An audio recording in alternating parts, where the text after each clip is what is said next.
주님은 기도할 때 중언부언하지 말라 말씀하십니다. 중언부언의 사전적 의미는 했던 말을 자꾸 반복하고 두서없이 말하는 것을 말하는데, 그러면 기도할 때 절대 했던 말 또 하면 안 되는 것인가요?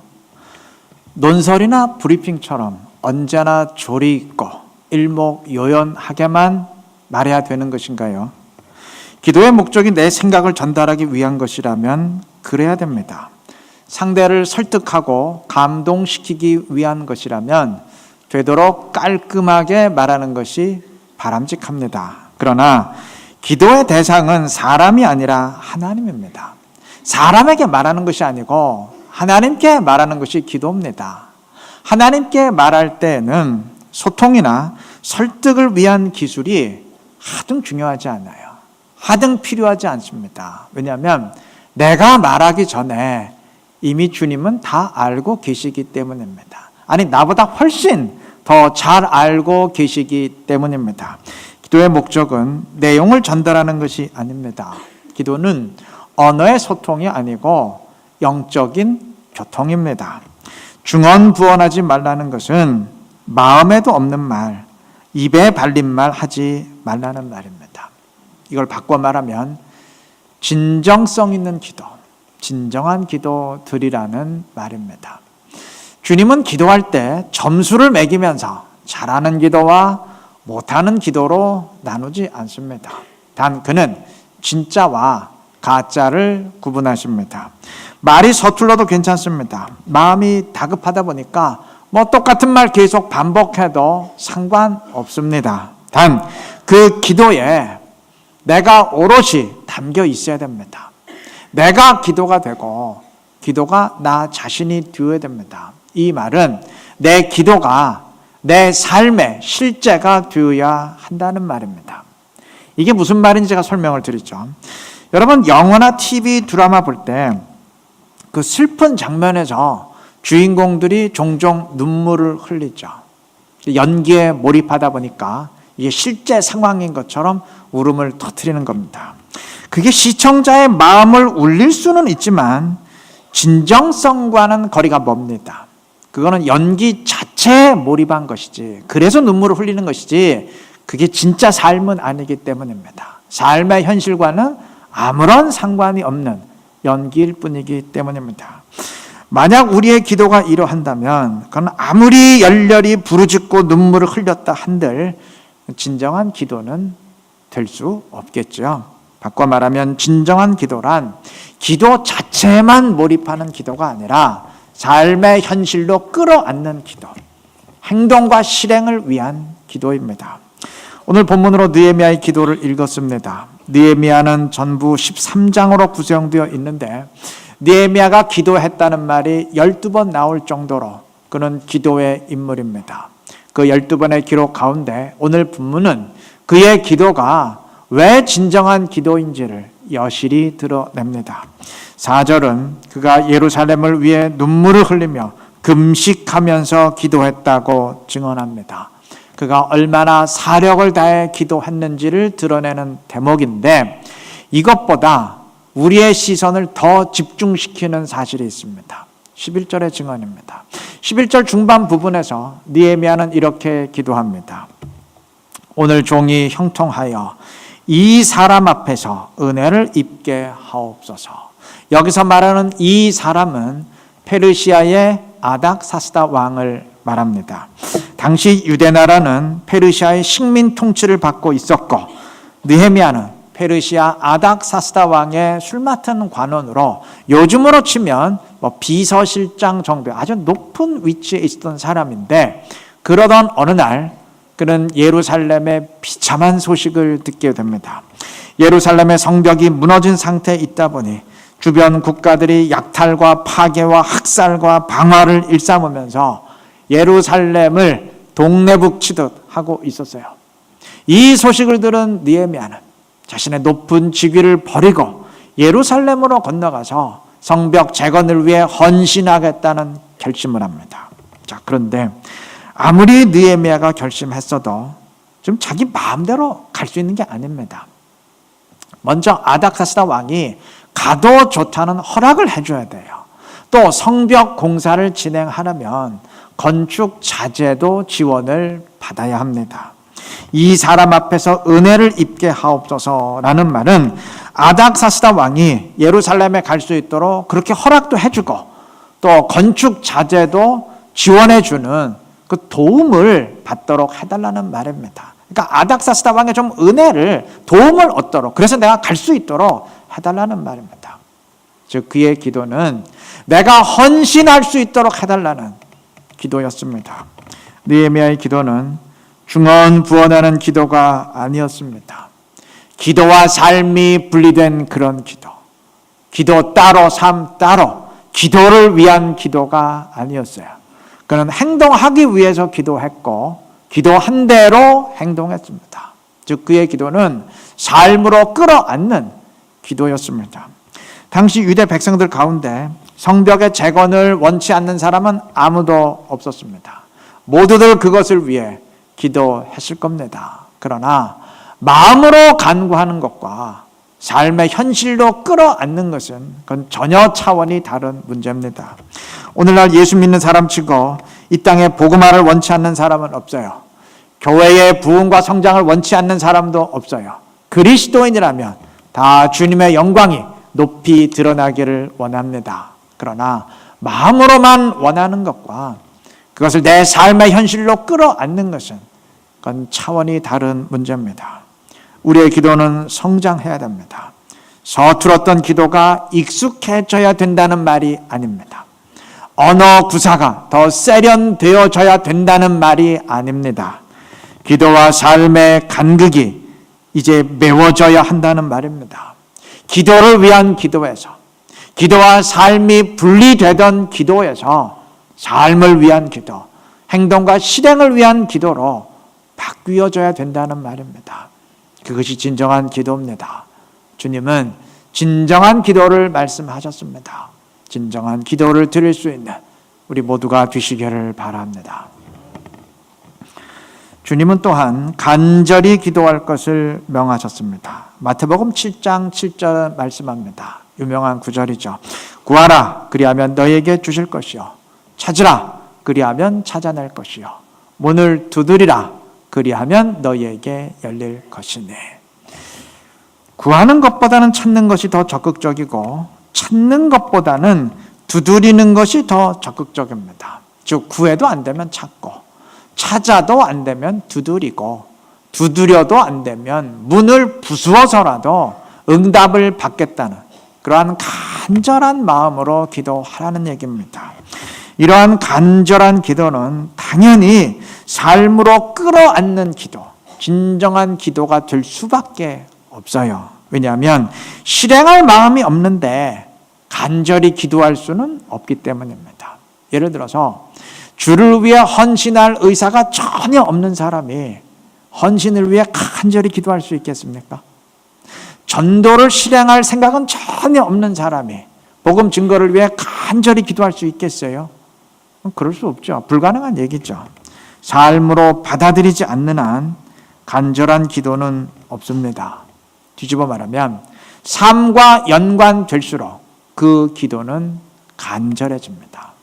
하나 예를 들죠. 만약 교회가 수능 시험을 놓고 기도한다고 칩시다. 누가 제일 간절히 기도할 것 같아요?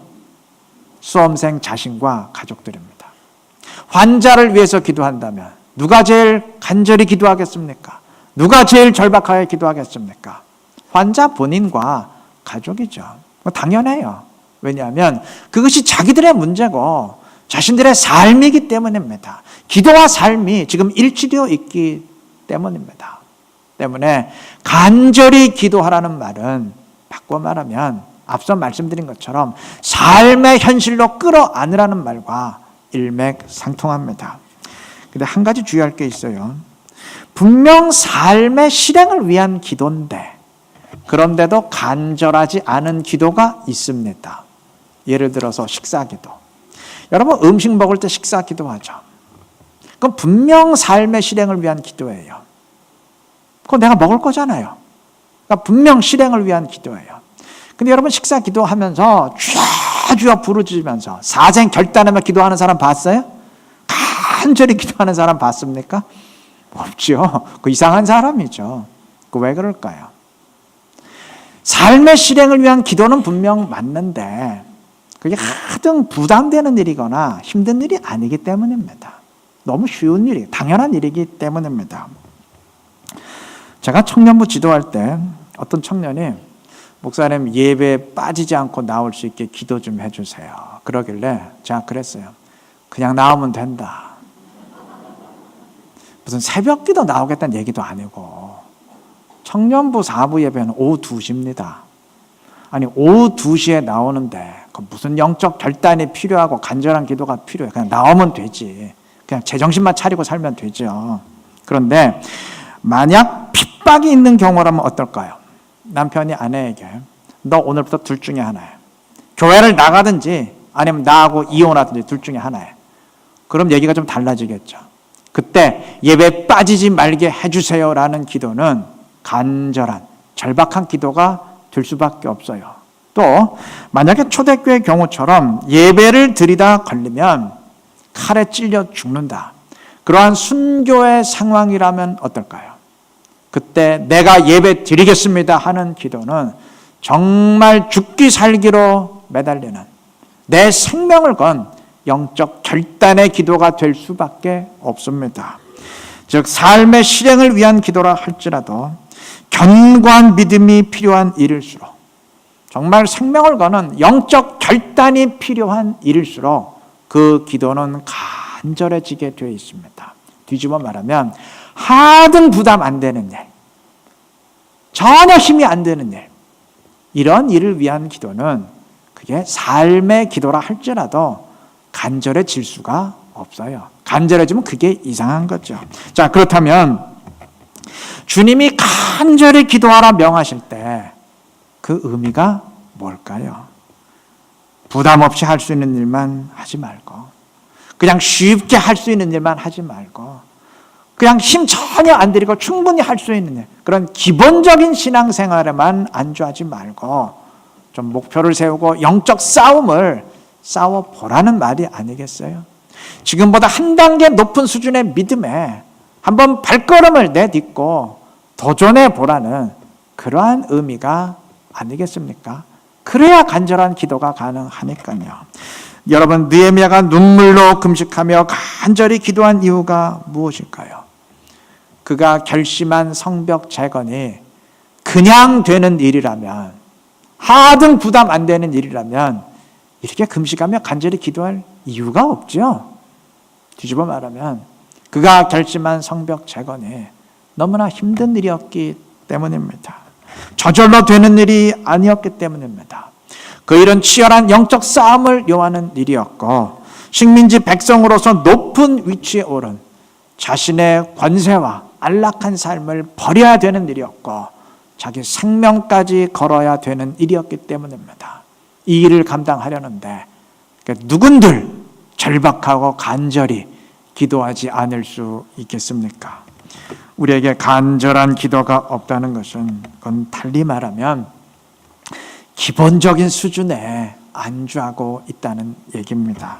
내가 충분히 할 수 있는 일, 그냥 쉽게 할 수 있는 일, 하등 부담 안 되는 일만 지금 하고 있다는 얘기입니다. 그냥 하고 싶으면 하고 말고 싶으면 말고 그냥 그렇게 자연스럽게 그렇게만 안주하고 있다는 얘기입니다. 주님이 간절히 기도하라 말씀하실 때, 부르짖으며 기도하라 말씀하실 때 그 목소리 볼륨 높이라는 말이 아닙니다. 신앙의 수준을 높이라는 말입니다. 만약 누군가 일상적인 식사 기도를 하면서 주여 주여 그냥 부르짖고 통곡하며 기도한다면 좀 이상한 거죠, 그거는. 그런데 자칫하면 우리가 그러한 부류의 사람이 될 수 있습니다. 선교를 위해서 기도하는데 실제로 돕거나 참여할 생각은 전혀 없어요. 전도를 위해서 기도하는데 실제 복음 증거할 생각은 전혀 없어요. 교회를 위해서 기도하는데 교회를 위해서 무언가 헌신할 생각은 아예 없어요. 아예 외면하거나 혹 하더라도 하등 나에게 부담이 안 되는 선에서만 한다. 그 생각이 전부예요. 그러면서도 기도는 사생결단하듯 기도한다면 그거 좀 이상한 거 아니겠습니까? 주님은 간절히 기도하라 말씀하셨어요. 기도의 스타일을 바꾸라는 말이 아닙니다. 내 신앙을 바꾸라는 얘기입니다. 간절한 기도, 절박한 기도, 눈물을 흘리며 부르짖는 기도가 전혀 이상하지 않은 그러한 그리스도인 되라는 의미입니다. 주님의 명령대로 우리 간절히 기도하시기 바랍니다. 아니, 더 정확히 말하면 간절히 기도해야 될 만큼 우리의 신앙의 수준을 한 단계 높여 보십시다. 그러한 우리를 주님이 기뻐하시고 격려하시고 믿음의 길로 인도해 주실 줄로 믿습니다. 주님은 요한복음 14장 13절에서 이렇게 말씀하셨습니다. 너희가 내 이름으로 무엇을 구하든지 내가 행하리니. 내 이름으로 무엇을 구하든지. 그러니까 주님의 이름으로 기도하라는 말이죠. 이 말씀대로 우리는 예수님 이름으로 기도합니다 하면서 기도를 마무리해요. 이 기도를 주님의 이름으로 드린다는 얘기죠. 근데 이 말은 이건 기도를 마치기 위한 장식 문구가 아닙니다. 성경에서 이름은 본질을 의미합니다. 때문에 예수님의 이름으로 기도한다는 것은 예수님의 본질에 합당한 것을 간구한다는 의미입니다. 여러분, 교회가 교회 이름 걸고 술집이나 도박장 운영할 수 있어요? 이루는 교회 부속 룸살롱, 부속 카지노 그거 운영할 수 있어요? 안 되죠. 그 이름이 암시하는 본질에 전혀 맞지 않기 때문입니다. 이름을 건다는 것은 그 이름에 합당한 일을 행한다는 말이고, 예수님의 이름으로 기도한다는 것은 주님의 이름에 합당한 것을 간구한다는 얘기예요. 때문에 그 기도는 반드시 응답될 수밖에 없어요. 주님의 뜻은 반드시 이루어지기 때문입니다. 자, 그러면 이게 주님의 이름에 합당한 것이, 다시 말하면 주님의 본질에 맞는 것인지 안 맞는 것인지, 그러니까 우리가 어떻게 판별하나요? 무엇을 통해서 구분하나요? 성경 말씀을 통해서죠. 때문에 주님의 이름으로 드리는 기도는 당연히 말씀에 합당한 기도, 말씀에 의한 기도가 될 수밖에 없습니다. 오늘 본문에서 느헤미야는 말씀을 붙들고 기도합니다. 그는 8절과 9절에서 여호와의 말씀을 상기시킵니다. 8절 말씀처럼 만약 이스라엘이 범죄하면 이방 가운데 다 흩어버리겠다고 하나님이 심판의 말씀을 주셨는데 지금 그 말씀대로 되었어요.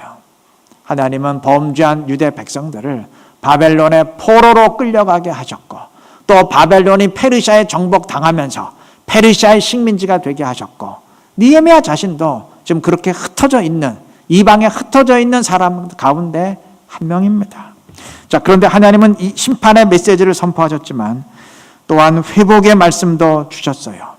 그렇게 심판을 받고 이방으로 흩어졌다 할지라도 거기서 주님께 돌이키고 회개하고 순종하면 다시 예루살렘으로 돌아오게 하겠다고 회복의 말씀을 주셨습니다.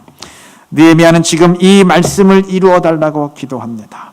주님께 돌이키고 순종하는 사람들의 기도를 이제 들으시고 주님이 선포하셨던 그 말씀대로 예루살렘으로 돌아가게 하겠다가 분명히 말씀하셨으니까 그 말씀대로 내가 예루살렘에 가게 해달라고, 돌아가게 해달라고 간구합니다. 그의 기도는 말씀을 붙든 기도였습니다.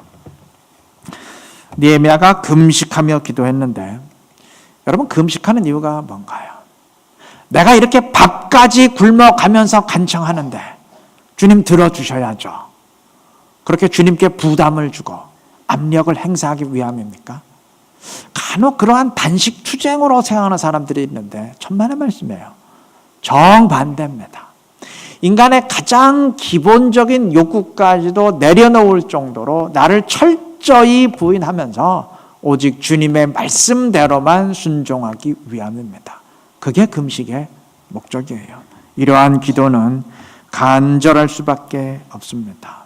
여러분, 내 뜻대로 되기를 원하는 기도, 그건 본능에만 충실하면 돼요. 아니, 본능대로 사는데 그게 뭐가 힘듭니까? 그러나 주님의 말씀대로 순종하려면 내 본능을 죽여야 돼요. 나를 죽여야 됩니다. 나를 포기해야 됩니다. 그러니 힘들고 그러한 기도는 당연히 간절할 수밖에 없어요. 치열하게 영적 싸움을 싸워야 되니 간절할 수밖에 없죠. 즉 말씀을 순종하려고 하면 할수록 기도는 수준이 높아지게 되어 있고 그럴수록 간절해지게 되어 있습니다. 기도의 수준은 곧 신앙의 수준입니다. 견고한 신앙을 지닌 사람이 유치한 기도를 드릴 리가 없고 또 성숙한 기도를 드리는 사람이 유치한 신앙을 지녔을 리가 없어요. 기도에 앞서면 그것이 믿음에 앞서는 겁니다. 기도에 앞서는 사람이 신앙에 앞서는 그리스도인입니다. 우리 주님이 명하신 대로 기도할 수 있기를 바랍니다. 그래서 기도에 앞서고 믿음에 앞설 수 있는 우리 이루는 교회 모든 성도님들 되시기를 바랍니다. 말씀을 맺겠습니다. 주님이 이렇게 기도하라 저렇게 기도하라 명하실 때 표면적으로는 기도의 스타일을 말씀하시지만 사실은 기도의 스타일을 말씀하시는 게 아니에요. 이것을 위해 기도하라 저것을 위해 기도하라 말씀하실 때 역시 기도의 내용을 말씀하시는 게 사실은 아닙니다. 기도는 스타일이 아니고 사람입니다. 내용이 아니고 사람입니다. 이렇게 기도하라 저렇게 기도하라 그건 기도 바꾸라는 말이 아니라 사람 바꾸라는 얘기입니다. 기도뿐만 아니라 모든 것이 다 마찬가지예요. 사람 바꾸라는 얘기예요. 말씀을 사모하라 그거 말씀을 알고 먹으라는 말이 아니고 사람 바꾸라는 얘기예요. 말씀을 배우고 그 말씀 그대로 순종하는 성숙한 그리스도인으로 자신을 바꾸라는 얘기입니다. 은사를 사모하라 역시 사람 바꾸라는 얘기예요. 영적 은사를 통해서 이전과 달리 힘있고 능력 있게 신앙생활을 하는 사람으로 자신을 바꾸라 너를 바꾸라는 말입니다. 성령 충만하라 사람 바꾸라는 얘기예요. 그냥 뜨거워지라는 말이 아니라 성령 충만함으로써 나 혼자 살던 사람에서 이제는 주님을 내 안에 모시고 사는 사람으로 나를 바꾸라는 얘기입니다. 직분을 귀히 여겨라 사람 바꾸라는 얘기입니다. 그 직분에 걸맞는 사람으로 한 단계 성장함으로 더 성숙한 그리스도인으로 너를 바꾸라 그 의미입니다. 나를 바꾸면 돼요. 사람 바꾸면 됩니다. 그러면 됩니다. 사람이 바뀌면 나를 바꾸면 기도는 이전과 똑같이 드려도 그 기도가 온전한 기도입니다. 수준 높은 기도입니다. 사람을 바꾸면 예배는 이전과 똑같이 드려도 그 예배가 온전한 예배입니다. 사람을 바꾸면 직분은 변한 게 없어도 그 사람이 하나님이 집중해서 보시는 특별한 사람이고 존귀한 사람입니다. 뒤집어 말하면 주님은 사람을 바꾸라 명하시는데 바꾸라는 사람은 안 바꾸고 나 자신은 안 바꾸고 기도 바꾸고 예배 바꾸고 직분 바꾸고 말씀에 대한 지식 바꾸고 뭐 이것저것 온갖 것 다 바꾸면 난리쳐봤자 그건 다 말짱 도루묵입니다. 쓸데없어요. 울리는 꽹과리에 불과합니다. 오늘 말씀의 제목처럼 나를 바꾸라는 얘기입니다. 사람을 바꾸십시다. 나 자신을 바꾸십시다. 그래서 진정한 기도를 드리며 하나님의 영광을 더 충만히 드러낼 수 있는 우리 이루는 교회 모든 성도님들 되시기를 주님의 이름으로 축원합니다.